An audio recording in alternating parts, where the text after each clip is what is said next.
16-pound turkey, and we're going to do that in our 16-quart pan, which is the biggest piece we make, and we're going to do that in about 2 hours. Okay, maybe just under, but right about 2 hours. We're also going to do a stuffing with sausage in it, and that we're going to do that in our 9-quart braiser, and that's going to take about 20 minutes. We're going to do a big batch of mashed potatoes, about 10 large potatoes, and make garlic mashed potatoes. What we're going to add is a little bit of cream cheese with chives and garlic cloves, and that's going to give it a great flavor, a little bit of sea salt, and that's going to take about 20 to 30 minutes. And then we're going to make our gravy, and we used a little bit of cornstarch and the broth from the turkey. That took about 5 minutes. Let's see, what else did we make today? We are going to make a cranberry salad, and we just use oranges and cranberries, a little bit of minced onion. We just toss that. We cut it up so fast on our SaladMaster machine, I can't even time it because it was so quick. We also did a warm apple crumble where we strung up 6 apples. We did some organic granola, some cinnamon, and a little bit of brown sugar, or actually raw sugar, and we put a little bit of raw honey on top, and we made that warm apple crumble in about 6 minutes, maybe 3 minutes of prep time, and 6 minutes of cook time. So that was amazing dessert. We also did a Spanish frittata with eggs, jalapenos, spinach, tomatoes, and potatoes. That took about 10 minutes with a little bit of pepper jack cheese, just to give it a little bit of a bite. We also did our Waldorf salad, which was just apples, celery, and nuts, and we did all that on the SaladMaster machine.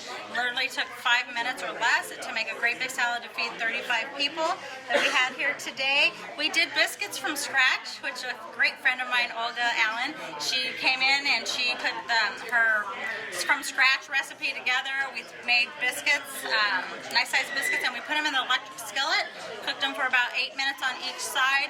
Came out amazing. We drizzled a little bit of raw honey and put some butter on there. Very delicious. Like I said, it took about 12 minutes to do that.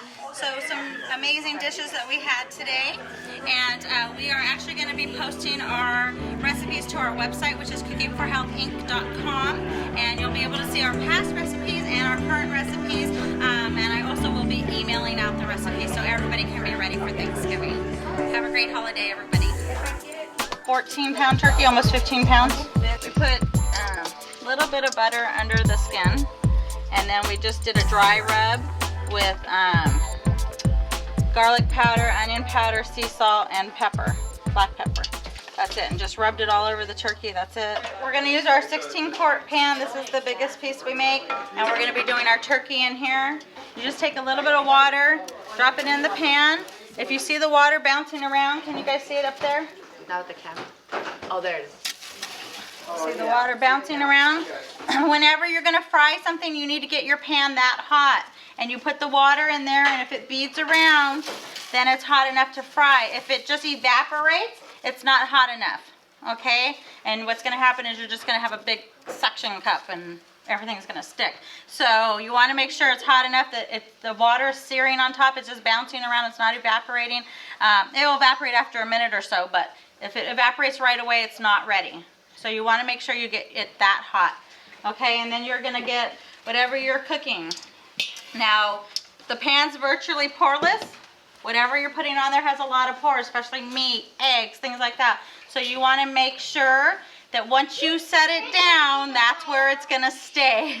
So if you set it down crooked, oh well, it needs to stay. And once it sears, it will release, and then you'll be able to turn it or flip it or adjust it. If you try to move it right away, you're going to rip all the skin off your turkey, you're going to destroy your egg, you're going to rip your steak apart, whatever it is that you're putting in there to fry.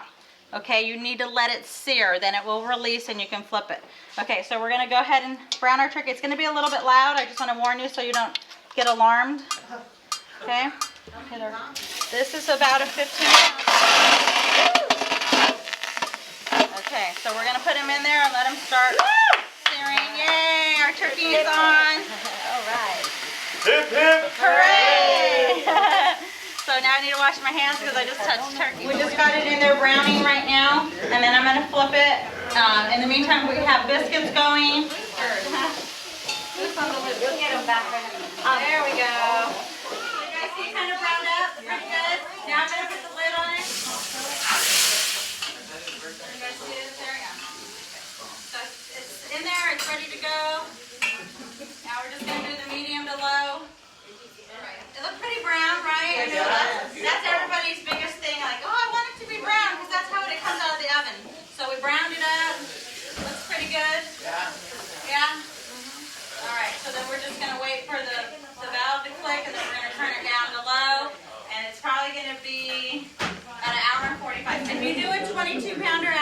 browning it, it's going to be about 2.5 hours.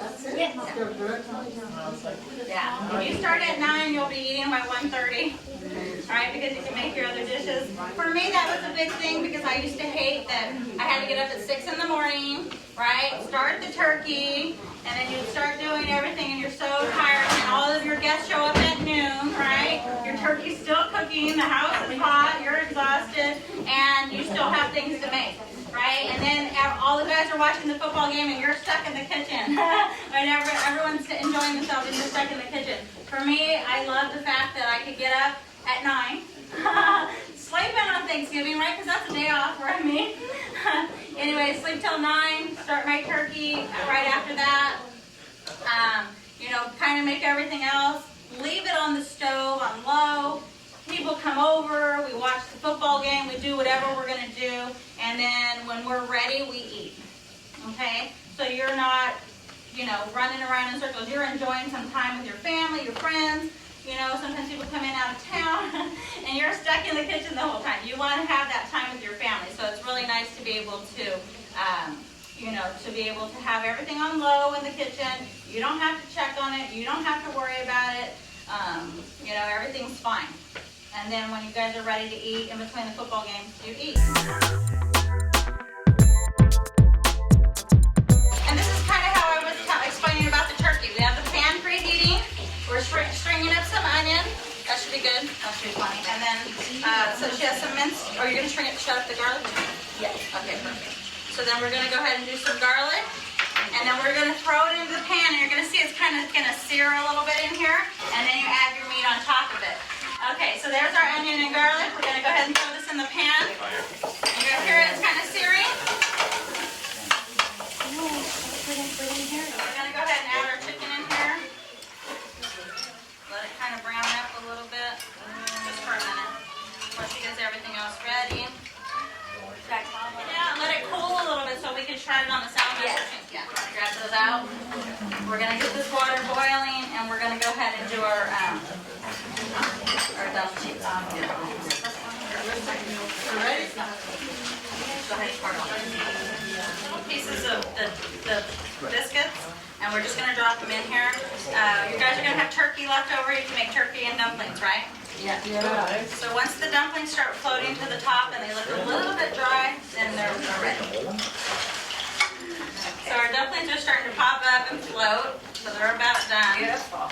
So remember, I cranked it up on high, got the water boiling, threw the, and then I put it back on medium once I started throwing the dumplings in there. Good. Can you guys see them in there? They're all floating up to the top. They're starting to look like they're almost done. A couple more pieces that need to cook that I added last. And chicken's in there. All right. Perfect. Thank you very much. We have some more. Okay. Perfect. Yeah. So it's already on the counter. Oh, thank you very much. It's all in there. Then we're going to add our vegetables and let them cook really quick because we don't want to boil our vegetables. Okay. Top of your food. That's why we took the chicken out. One of the main reasons, because otherwise the dumplings won't be able to cook.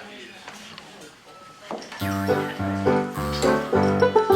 going to turn it up to medium right now. Let it cook and see. Because if you lift the lid, you're going to want to turn it down and have you turn it up again. So we'll go ahead and peek at it. I'll put it back on medium. Ooh, it looks pretty good. So when you poke, you want to poke the fork in there, and if the juice is coming out clear, it's done. So I see a little bit of pink. Like it came out clear at first, and then it turned pink. So let's, now that I lift the lid, I'm going to put it back on medium, and then we'll turn it back down to low. We just need to do the gravy. We need a shot. We're going to take this off and mash it. Are they ready? Almost? Okay, the stuffing's probably done, so we can take those off. Are we done with the salad? Yeah. So we're just going to use the meat from that to put into the gravy. For those of you that weren't here, what we did, we got the pan really hot, just like if you were going to fry an egg. Put a little bit of water in the pan. When the water dances around, you know it's hot enough to fry. We did a dry rub on the turkey. We have the recipe. And then once the pan was hot, we dropped the turkey in there. It gets really loud. It goes whoosh, and it fries. And we let it sear for about 6-7 minutes. And then I lifted it, and once I saw the skin was releasing from the pan, if it's sticking to the pan, don't try and flip it because you'll rip the skin right off. Once it released, maybe 6 to 8 minutes, and then we flipped it over. and then we put the pan on medium, the lid on, and then let the other side brown while we have it on medium. And then once it clicks, we turn it down to low. And then we're gonna serve everybody food, so I hope everybody's hungry.